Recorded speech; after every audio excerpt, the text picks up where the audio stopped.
우리 같이 하나님 말씀 보겠습니다. 하나님의 말씀은 데살로니가 후서 3장 1절에서 5절까지의 말씀을 같이 교독하겠습니다. 데살로니가 후서 3장 1절부터 5절까지의 말씀 우리 한 절씩 같이 교독하겠습니다.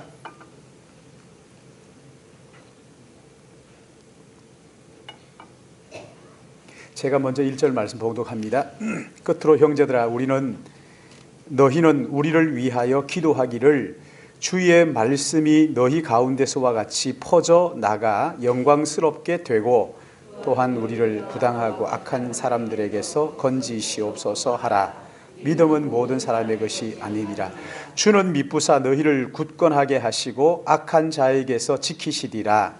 너희에 대하여는 우리가 너희 행하고 또 행할 줄 우리가 주 안에서 확신하노니. 같이 봅니다. 주께서 너희 마음을 인도하여 하나님의 사랑과 그리스도의 인내에 들어가게 하시기를 원하노라. 아멘. 오늘 데살로니가서 강해 22번째 시간이죠. 설교의 제목이 우리를 위하여 기도하라. 우리를 위하여 기도하라. 바울 일행이 지금 우리를 위하여 기도해 달라는 부탁의 말씀이죠. 여러분, 지난 시간에 우리가 같이 생각했던 말씀 좀 생각이 나시는지 모르겠어요. 구원론의 핵심을 생각을 했는데, 구원의 시작은 어디에서 시작한다 그랬죠? 하나님의 사랑, 그렇죠? 하나님 우리를 사랑하시는 데에서 구원이 시작하고 출발한다, 이렇게 말씀드렸죠. 하나님의 사랑하시기 때문에 주님이 이 땅에 오셨고, 하나님께서 사랑하셨기 때문에 우리를 구원하시고 하셨다고 이렇게 말씀을 드렸어요. 하나님 우리를 사랑하셔서 영원 전에 선택하신 것이고, 선택한 이유가 우리에게 구원받을 만한 자격이 있었던 것이 아니라 하나님의 사랑이었다. 하나님께서 기쁘신 대로 우리를 부르셨다 하는 것을 우리가 같이 생각을 했죠. 그러기에 구원은 우리가 율법을 지켜서 얻어내는 것이 아니라 뭐라고요? 하나님의 선물이죠. 자격 없는 자에게 값없이 거저주시는 하나님의 선물이 구원이다. 이렇게 하나님께서 선택하신 사람들, 이런 사람들 성령께서 거룩한 삶을 살도록 성령께서 우리를 인도하신다는 거예요. 우리가 거룩해지는 것도 마찬가지죠, 그렇죠? 내가 노력해서 내가 힘껏 거룩해지려고 노력하고 결단해서 이루어지는 것이 아니라 성령께서 우리 안에서 예수님을 닮아가도록, 우리가 거룩함을 추구하도록 성령께서 우리를 이끌어 주신다, 이렇게 말씀을 드렸어요. 성령께서 우리를 인격적으로 하나님의 작품으로 그렇게 빚어가신다. 그러기에 거룩함은 한순간 이루어지는 것이 아니라 조금씩 점진적으로 이루어지는데, 우리 안에 성령께서 이루어 가시는 것이기 때문에 우리는 실망하거나 내 모습을 바라보면서 왜 나는 이 정도밖에 안 돼, 실망하거나 절망할 이유가 없다고 말씀을 드렸죠. 우리가 예수를 믿고 구원받는 것, 이것은 성령께서 우리가 복음을 들을 때 믿게 해 주신 것, 그러니까 하나님께서 우리를 사랑하심으로 구원하시기로 예정하시고, 또 때가 되어서 하나님께서 복음을 듣게 하시고, 그 복음을 들을 때 성령께서 우리로 하여금 믿게 하시고, 그래서 의롭게 하시고 구원받게 하셨다 하는 것을 우리가 지난 시간에 같이 생각을 했어요. 이런 말씀들 우리의 마음속에 담고 있으면요, 하나님의 은혜가 감사할 수밖에 없지요. 내가 구원을 위해서 노력한 것이 없을 뿐더러 또 거룩한 삶을 위해서 내가 애쓰는 것이 아니라 성령께서 은혜를 주시는 것이구나 하는 것을 깨닫게 되면 감사하지 않을 수가 없는 거예요. 바울은 데살로니가 교인들이 바로 이 진리 위에 굳게 서서 주님을 따라가기를 원했던 것이지요. 여러분, 오늘 여기 본문 말씀은 3절에 이렇게 시작하죠. 끝으로 형제들아. 이제 마지막으로 지금 데살로니가 성도들에게 부탁을 하는데, 무슨 부탁을 합니까? 너희는 우리를 위하여 어떻게 하기를요? 기도하라. 너희가 우리를 위하여 좀 기도 좀 해달라, 기도해 줄 것을 부탁하는 거예요. 여러분, 여기 기도는 아무나 하지 않아요. 어떤 사람이 기도할 그냥 그 바위 별 떨어지는 거 보고 소원을 구하는 거 말고 그건 기도가 아닙니다. 그거는 교회에서 기독교가 말하는 기도가 아니에요. 그래가지고 그게 기도인 줄 알고 아이들 가르칠 때 아이들이 기도가 뭐예요? 네 소원을 말하는 거야. 소원을 말해봐? 그건 기도가 아니에요. 여러분, 그건 샤머니즘이에요. 샤머니즘. 참으로 기도는 누가 하는 것이냐? 여러분, 아무나 기도하지 않아요. 자기의 능력의 한계를 알고 하나님의 은혜가 아니면 안 되는 것을 아는 사람, 내가 내 힘으로 모든 일을 이룰 수 있다 이렇게 생각하지 않고 자기의 한계를 인정하고 자기의 그 연약함을 하나님 앞에 내려놓고 그 은혜를 구하는 사람, 여러분, 이게 참된 기도예요. 여러분, 하나님의 일은요, 내가 하고 싶다 해가지고 함부로 할 수 있는 게 아니잖아요. 그렇죠? 나 하고 싶지 않아요, 그렇다고 해가지고 안 할 수 있는 것도 아니에요. 철딱선이 없는 사람들은 꼭 그렇게 얘기해요. 나 지금까지 내 마음대로 하고 싶고 다 하고 살았다고. 글쎄요, 여러분 어떻게 생각하세요? 여러분 지금까지 여러분 하고 싶은 대로 다 그렇게 하고 살았어요? 그랬다는 사람 한번 손 들어보세요. 청년들이 있을 법한데 없네? 아무도 손 안 드네. 그게 뭘 말하는 거예요? 내 인생은 나의 것이 아니라는 거예요. 내 인생은 하나님께서 허락하셔야, 하나님이 인도하셔야 할 수 있고, 하나님이 허락하지 않으시면 아무리 내가 각오하고 결단해도 안 된다는 거예요.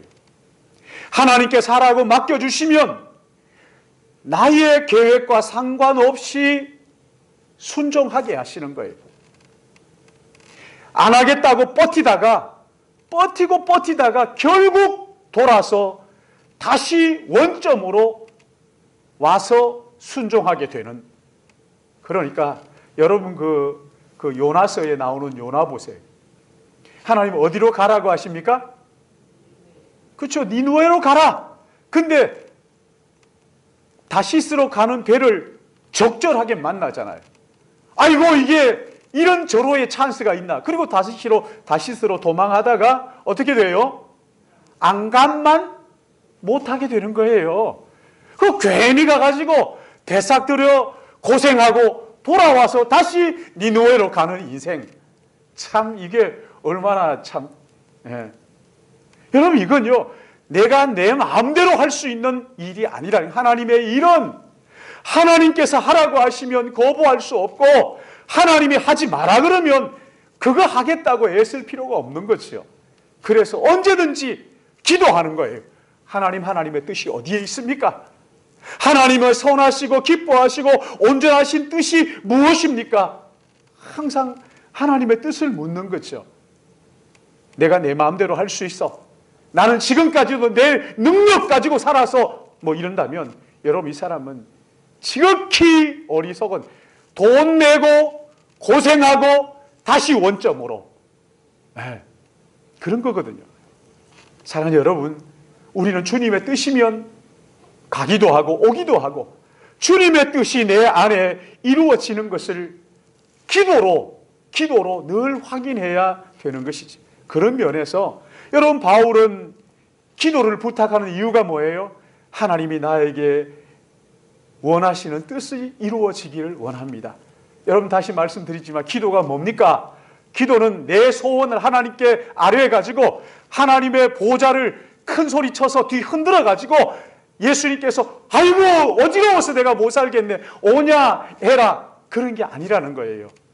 기도는, 한번 따라했어요. 기도는 나의 생각을 하나님의 뜻에 굴복하는 것이다. 아멘입니까?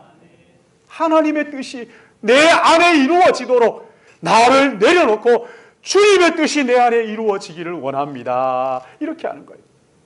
주님의 뜻이 이루어지는. 여러분, 이 바울이 기도하는 게 바로 이거예요. 내가 작은 일이든 큰 일이든 내 뜻대로 되기를 바라는 것이 아니라 하나님의 뜻을 구하는 거예요. 특별히 기도의 은사가 있는 분들이 있어요. 이런 분들이 그 받은 은사를 사용해서 다른 사람들을 위하여 기도해 주는 거예요. 간절하게.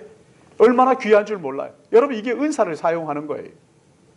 그래서 지금 여기 바울이 형제들아 나를 위하여 기도해 달라고 지금 부탁을 하고 있는 것이지. 근데 그렇게 기도를 부탁하는데 무슨 기도를 부탁하는지 그 1절의 내용이 나옵니다. 1절 같이 읽습니다. 시작. 끝으로 형제들아 너희는 우리를 위하여 기도하기를 주의 말씀이 너희 가운데서와 같이 퍼져나가 영광스럽게 되고. 여러분, 복음을 전하다 보면 참 재미있는 것이, 제가 아무리 잘 준비를 해가지고 복음을 전하더라도 받는 사람이 마음이 열려있지 않으면 아무리 좋은 강의도요, 아무리 좋은 복음을 전해도요, 이게 뭐 소기의 경읽기예요. 쇠기의 경읽기라고요. 다른 교회에서 이렇게 가서 설교를 해보면요, 그거 금방 알 수 있어요. 뭐 영적으로 무디면 모르겠지만 조금만 그 예민하면요, 강단에 서서 이렇게 말씀을 전하려고 설교하려고 그러면 내가 오늘 생각하고 정말 하나님이 주신 은혜를 그냥 열심히 전하느냐, 그렇지 않으면 그저 쓸데없는 이야기나 술술 하다가 그냥 마치느냐. 여러분, 그것은요, 설교 듣는 사람이 얼마나 기도하고 준비했느냐에 따라 가지고 다르더라고요. 어느 교회에 가서 여러분, 사람들 만나면 마찬가지잖아요. 어떤 사람들 만나서 조금만 지나면 성경 이야기하고 내가 받은 은혜 이야기하고 저 은혜스러운 얘기들을 하는데, 어떤 사람 만나면 막 다른 사람들 뒷담화 하느라고 정신없잖아요.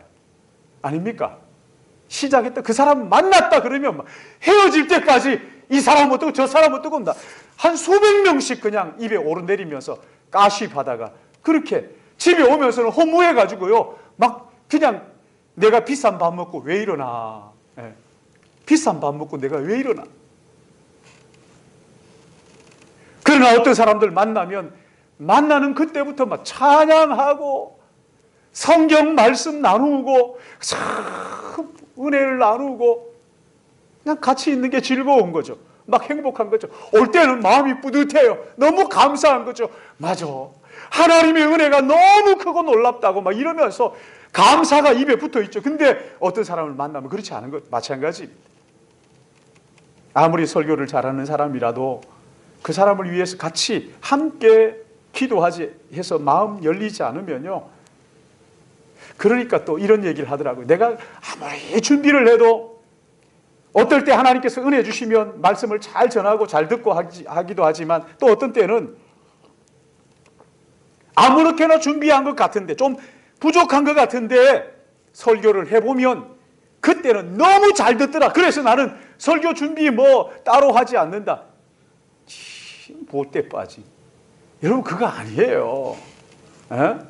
하나님의 말씀이 그렇게 가볍게 와진다면 그 사람 잘못된 거지요. 최선을 다해서.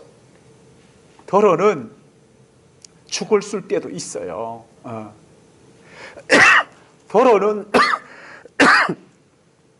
내가 준비했던 대로 안 되고 엉뚱하게 뭐 다른 얘기할 때도 있어요. 그러나 우리가 할 수 있는 최선, 말씀을 준비하는 자는 큰 머리를 싸매고 준비해야 돼. 저는 정말이지 뭐라고 그래야 됩니까? 이게 전 시간을 많이 걸려서 설교를 준비하는 사람이에요. 또 생각하고 또 생각하고, 어떨 때 새벽 예배를 하루 종일 준비할 때도 있어요. 새벽에 들어보면 뭐 한 15분, 20분 하잖아요. 그렇죠? 15분, 20분 하는 거 뭐 별거 없는 것 같은데, 그래도 여러분 뭐라고 생각하든지 저는요, 막 온 최선을 다해서 준비합니다. 근데 생각하고 말이죠, 설교가 뭐 별 볼 일 없는 것 같은데, 여러분 그럴수록 더 많이 준비하는 것 같아요.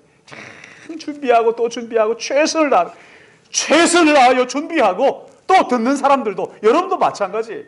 하나님 앞에 간절하게 기도하면서 기도로 준비할 때 피차가 은혜 받는 거예요. 할렐루야. 피차가 은혜 받는 거예요. 그러니까 여러분, 주일 예배를 위해서 같이 좀 기도하셔야 돼요. 특별히 예배 진행자들 말이죠.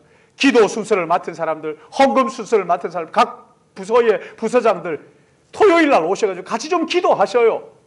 같이 좀 기도하셔요. 같이 그 짧은 뭐 몇 분 되지도 않잖아요. 오래 기도도 못해요. 우리가 기도의 호흡이 짧기 때문에 한 1분 지나면은 하나님, 같이 우리 기도합시다. 하나님 아버지, 기도의 호흡이 너무 짧아요. 100m 뛰는 듯 13초만 하지 마시고요. 13초, 한 20초 하는 사람도 있겠지. 그렇게만 하지 마시고요. 좀 1000m, 1000m 장거리 기도 시작했다 그러면 그만 땡땡땡 할 때까지 좀 열심히 좀 마음을 다해서 기도하고. 이게요, 평소에 기도하는 사람과 하지 않는 사람의 차이예요. 운동한 사람도 호흡이 길잖아요. 운동 안 해보세요. 호흡이 긴가? 그냥 운동 안 한 사람은 시작해가지고 한번 해보자. 그래서 한번 해보자. 아이고, 풍선에 바람 빠지는 거 똑같아. 푹 빠져버려. 금방. 이게 좀 길게 좀 정말 하나님 앞에 간절한 마음을 가지고 주여 인간의 한계를 내가 느낍니다. 여러분 한계를 느끼잖아요. 다. 예. 아닙니까? 다 건강의 한계, 능력의 한계, 경제적인 경제력의 한계, 다 한계를 느끼잖아요. 좀 하나님 앞에 매달려가지고 새벽에 와서 좀 엉덩이로 좀 붙어 있으면서 기도하고 말이죠. 예? 이런 게 우리에게 필요해요. 여러분 여기 바울이 부탁하는 것은요, 기도를 부탁하는 것은 자기의 한계를 알기 때문에 그런 거예요.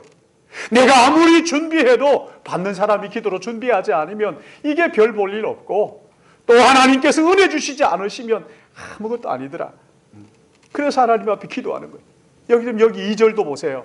바울이 2절에 뭐라고 기도합니까? 2절 같이 봉독합니다. 시작. 또한 우리를 부당하고 악한 사람들에게서 건지시옵시고, 예. 믿음은 모든 사람의 것이 아니니라. 예. 복음을 전하면요, 반드시 방해꾼들이 있어요. 예. 방해꾼들이 있어요. 이 방해꾼이 꼭 저기 다른 데 있는 사람이 아니에요. 이단들이 방해하는 것 아닙니다. 물론 이단도 방해해요. 그러나 복음을 전해보면요, 참 희한한 게요, 가까이에 있는 사람, 진짜 이 사람이 복음을 전해야 되는데 내가 가서 복음을 전하는데 이 사람이 방해꾼이 되는 거예요. 여러분 정신 바짝 차려야 돼요. 정신 바짝 차려야 돼요. 너무 희한해요. 복음을 전하면 이 사람이 내게 도움을 줄 것 같은데 근데 복음을 전하는 일에 방해를 해요. 요리조리 교묘하게. 자기는 방해 안 하고 도와준다고 생각하는지 모르겠지만 방해하는 일이 한두 번. 핍박도 있어요. 바울에게 핍박이 있었잖아요. 그렇죠? 핍박도 있어요. 특별히 복음을 전하면 아주 못돼 먹은 사람이 있기도 해요. 가끔씩 있어요. 이런 공격들로부터 지켜달라. 이런 장애물들로부터 지켜달라. 여러분 인도를 위해서 기도할 때마다 인도 꼴까따에 계신 우리 변상희 선교사님 거기에는 누가 방해꾼인지 아세요? 물론 거기 가까이 있는 사람들 가운데 방해꾼이 많아요. 선교사들 가운데도 방해꾼이 많더만요. 네. 선교사들 가운데서. 이 선교사들이요, 한국에서 파송되면 꼴까따에 가가지고 거기 꼴까따 시내의 좋은 아파트에 살아요.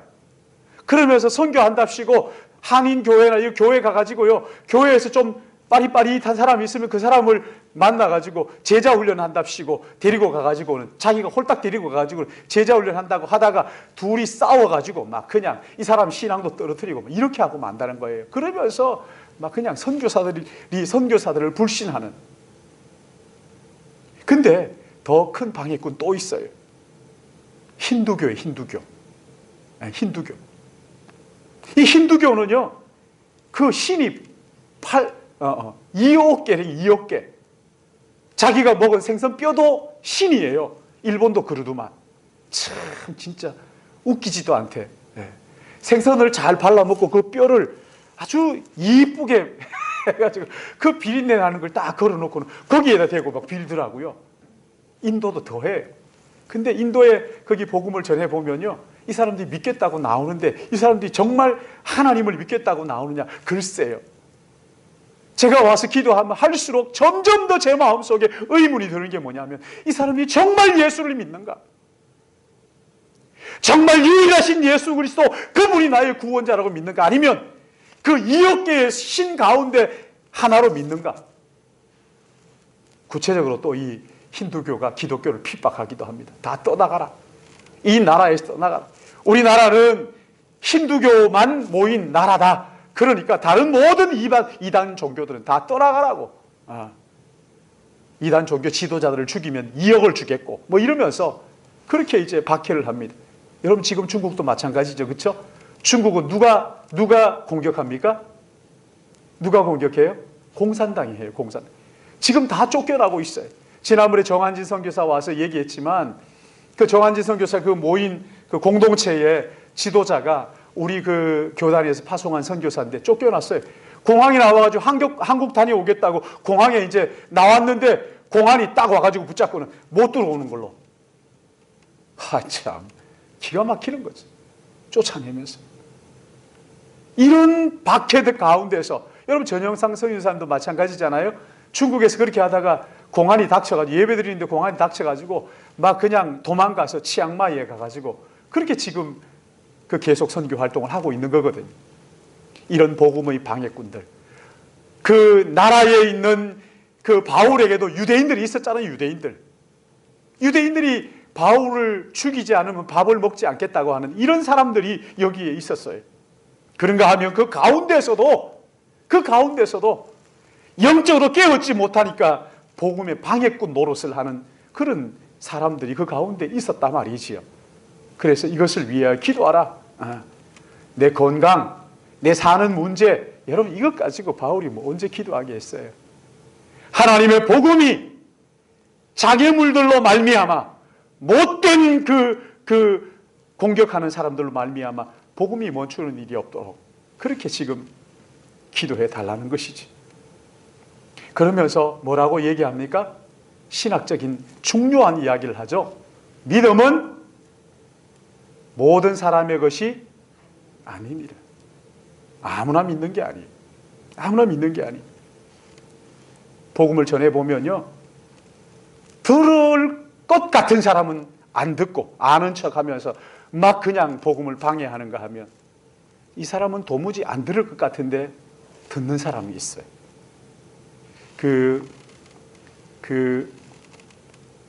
복음 전하는 어떤 사람의 간증을 책으로 이렇게 만들어 놓은 걸 제가 읽어봤는데, 어느 전도자가 이제 자기 친구에게 찾아가가지고 전도를 했어요.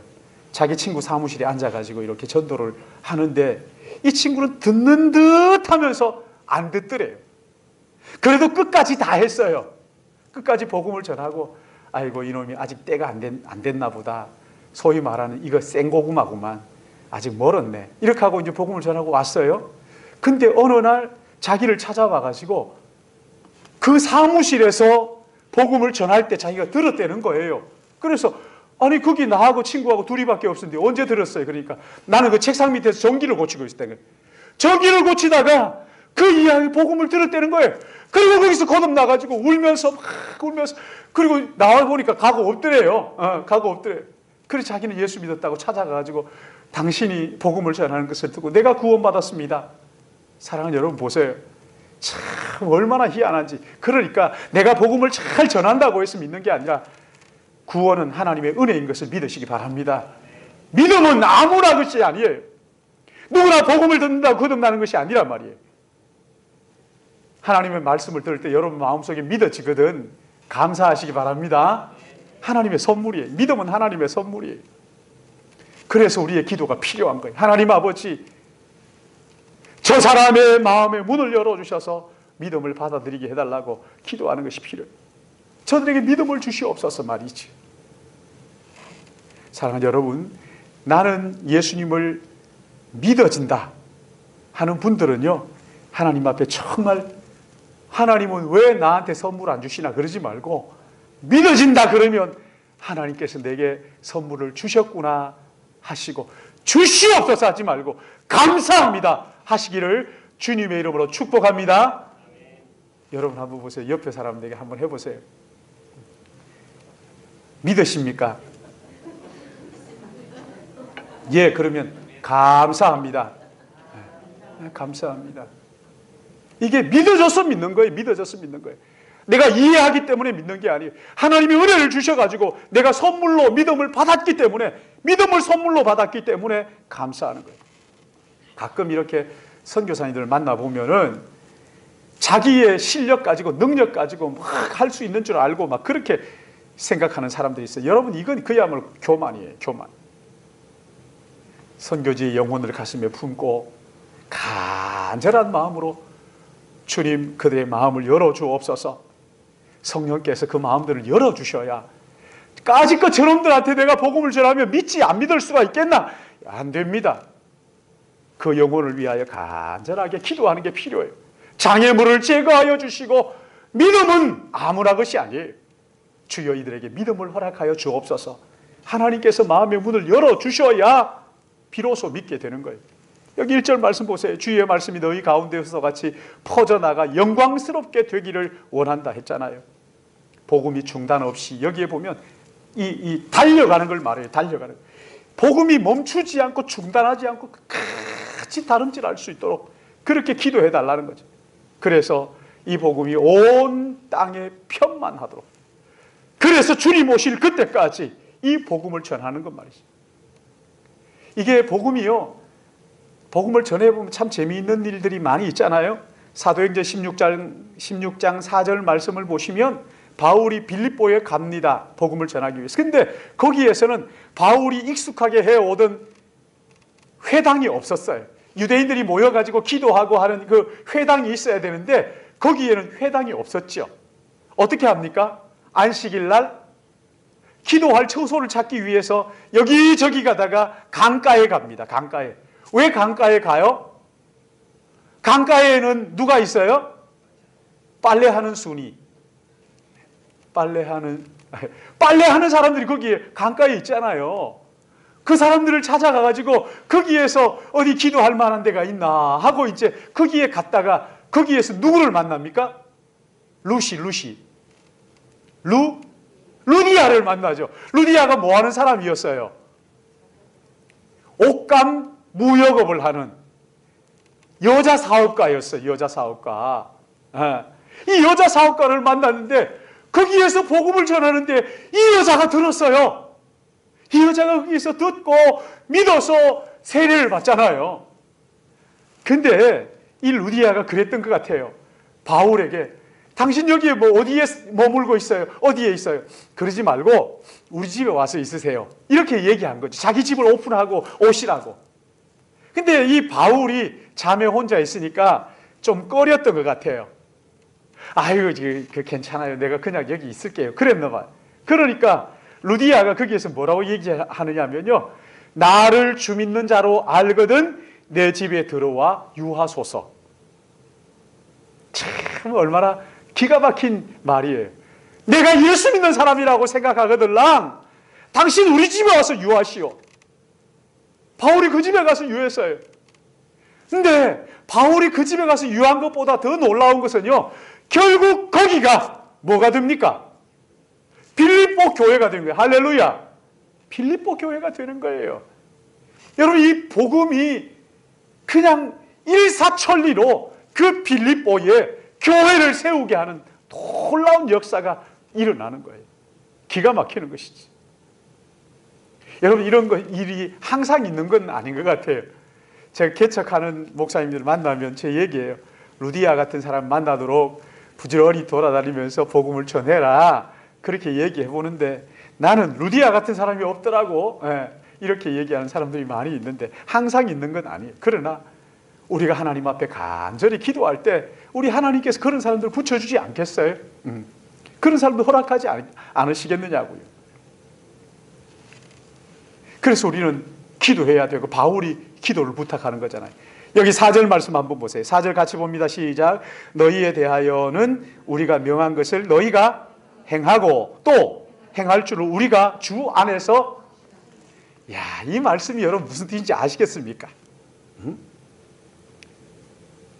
바울이 지금 데살로니가 교회 성도들에게 뭘 한다고요? 뭘 해요? 기도를 부탁했잖아요. 기도를 부탁했잖아요. 근데 기도를 부탁하면서 바울이 지금 어떻게 한다는 거예요? 너희에 대하여는 우리가 명한 것을 너희가, 무슨 말이에요 이게? 내가 부탁하는 기도를, 여러분 어떠세요? 여러분이 기도 부탁하면 꼭 기도를 할 것 같은 사람들에게만 부탁하라고 제가 누누이 이야기하잖아요. 기도 부탁해도 안 할 사람들한테 괜히 해가지고 여러분 손해라고. 기도를 부탁하는데 이 사람이 할까 말까. 그 전에 우리 교회에 계셨던 노창희 목사님이라고 계셨죠, 그렇죠? 노창희 목사님이 그러시더라고요. 어떤 사람이 기도를 부탁할 때 자기가 기도를 하지 않고 잊어버릴 때가 참 많이 있더라는 거예요. 그래서 어느 날 그게 생각이 나가지고 회개를 하고 그 다음부터는 기도 부탁하면 그 부탁하는 그때 해버린다는 거예요. 그래서 잊지 않는다. 여러분 그것보다도요, 내가 누구에게 기도 부탁하면 이 사람이 진심으로 기도해 줄 수 있는 사람 말이에요. 자기의 기도도 못해가지고 쩔쩔매는 사람한테 기도 부탁하지 마요. 기도 부탁하지 마요.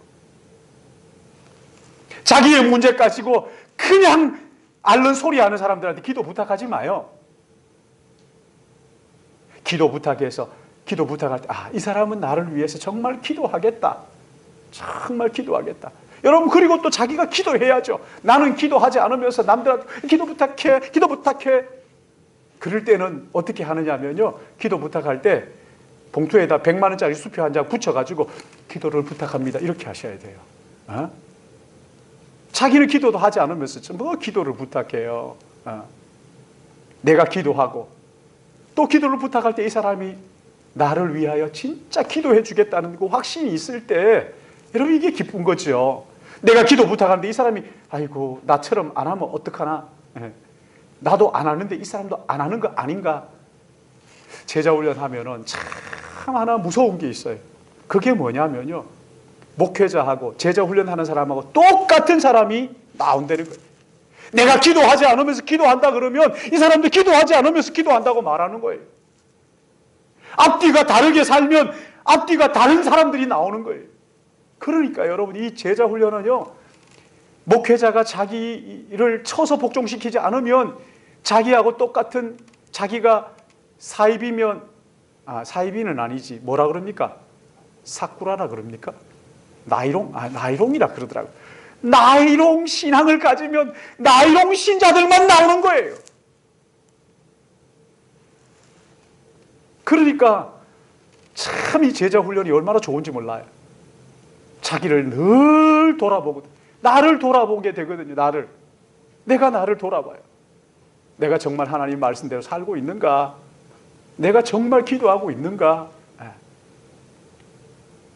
이게요, 이렇게 말해도 교역자가 못 알아들으면 그건 정말 소망 없는 사람이에요.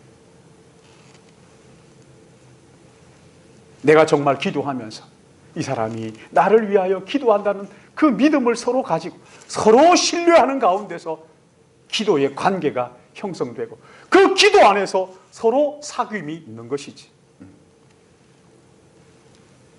서로 신뢰하는 것. 그리고 여기 5절 말씀, 또 하나의 바울의 기도가 여기 나옵니다. 5절 같이 봅니다. 시작. 주께서 너희 마음을 인도하여 하나님의 사랑과 그리스도의 인내에 들어가기를 원하노라. 아멘. 주께서 너희 마음을 인도하여 하나님의 사랑과 인내에 들어가기를 원하노라. 성령께서 너희 마음을 인도하여 무한하신 하나님의 사랑을 먼저 깨닫게 하고, 하나님의 그 무한하신 사랑을 깨닫게 되면 인내가 우리 안에서 자라게 된다. 이렇게 말씀하시는 거잖아요. 그렇죠? 하나님의 사랑을 모르고서는 인내는요, 빛 좋은 게살구예요. 하나님의 사랑을 모르면 아무리 발부둥 쳐도 인내는 나오지 않아요. 우리가 어떤 상황과 또 어떤 사람을 향해서 오래 참고 기다리는 것은 하나님의 그 무한하신 사랑을 내가 받고 있다는 것을 확신하고 그 하나님의 사랑을 깨달을 때에야 비로소 막연히 기다리는 게 아니라 그를 위하여 진심으로 기도하면서 그렇게 인내하고 그 환경을 견뎌내고 참아낼 수 있는 거죠. 여기서 말하는 인내는요, 예수님의 인내를 말하는 거 아닙니까? 십자가를 참고 나를 배신한 그 사람들을 참고, 예수님이 언제 이 가룟 유다 같은 놈들이 나를 배반해가지고 이런 적이 언제 있었어요? 주여 저들의 죄를 저들이 알지 못하나이다. 끝까지 인내하는 우리 주님의 십자가의 인내, 베드로가 그렇게 외면할 때에도 끝까지 참아내는 인내는요, 하나님이 나 같은 것을 사랑하셨다는 그 사랑을 확인하고서야 이 인내가 우리 안에서 나오는 것이라 말이지.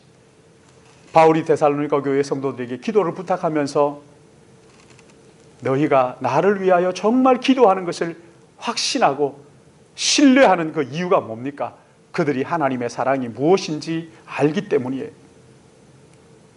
그 하나님의 사랑을 아는 자들이 끝까지 주님처럼 인내하면서 서로에 대하여 기다려주고 참아주고,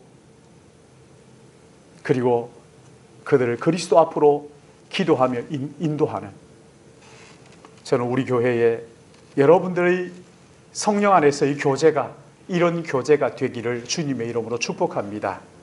서로 기다려주고 서로 위해주고, 부족함이 있고 연약함이 보일 때 어떻게 교회가 저럴 수가 있는가가 아니라 그럴 수도 있겠구나, 하나님 나 같은 것도 기다려주셨는데, 하나님 나 같은 것도 사랑하셨는데 하는 그 무한하신 하나님의 사랑을 깨닫고 끝까지 참아주고 기다려주며 끝까지 하나님 앞에 기도함으로써 하나님께서 우리를 다듬어 가시는 이 놀라운 은혜들 속에서, 은혜 안에서 서로 교제하는 지금 모습이 아니라 하나님께서 그날에 이루실 구원의 완성되는 그날을 기대하며 서로 교제하고 참고 기다리고 또 위하여 간절히 기도하는 우리 믿음의 가족들 다 되시기를 주님의 이름으로 축복합니다.